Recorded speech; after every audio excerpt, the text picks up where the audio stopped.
Advertisers have to work hard to get the attention of an audience in a short amount of time and get their message to stick once the ad is over. Unfortunately, an easy way to get and hold on to people's attention is using logical fallacies. I will be using this Sprite ad to show some of these fallacies in action, and then I will make an attempt to fix the ad by getting rid of a few of them. Quiet and action. Let's get one thing straight. I never tell you to drink Sprite, even if I was in a commercial for Sprite, which I am, or you were watching it, which you are. I wouldn't tell you to drink it, no matter what that cue card says. Bron, man, say it. No. Even if you just eating tacos with extra hot sauce, and you were holding an extra cold Sprite, and for some reason, you're waiting for me to tell you to drink it, I still wouldn't tell you to drink that thirst-quenching Sprite. Even if this were a metaphor about Sprite, and I was talking about Sprite, and Little Yachty here was paid by Sprite to write lyrics about Sprite, Call like a Sprite soda. Call like a Sprite soda. I still wouldn't tell you to drink Sprite. And even if all these cool influencer people were holding one, I still wouldn't tell you to drink a cool, crisp, refreshing lemon lime Sprite. I'd ask you, you want a Sprite?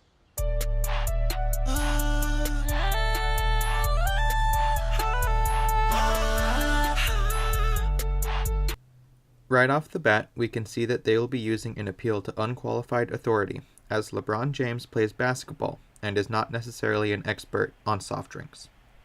Later in the ad, we see Lil Yachty brought in to promote the beverage as well. Although funny, this is another appeal to unqualified authority. A red herring fallacy is deployed throughout the ad as well. Rather than telling us anything about Sprite, LeBron has a comedic monologue about being inside of a commercial. He then goes on to narrate a taco party and appears in a dream sequence with Lil Yachty playing the piano.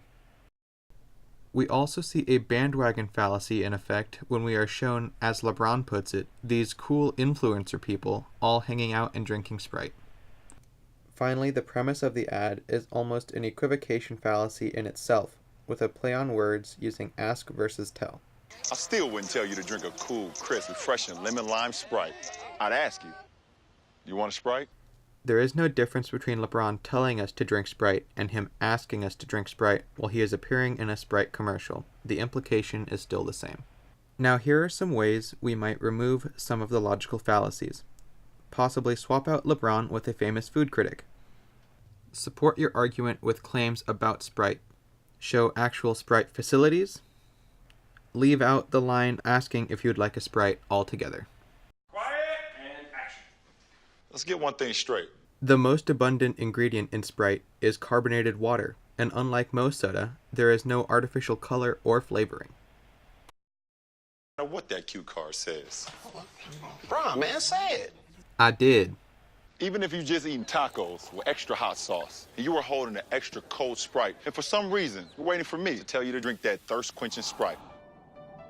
Even if this were a metaphor about Sprite, and I was talking about Sprite, Is the world's leading lemon lime flavored soft drink. and even if all these cool influencer people were holding one, I still wouldn't tell you to drink a cool, crisp, refreshing lemon lime Sprite. Because it's not about them, it's about Sprite. Naturally flavored, no artificial colors, and caffeine free.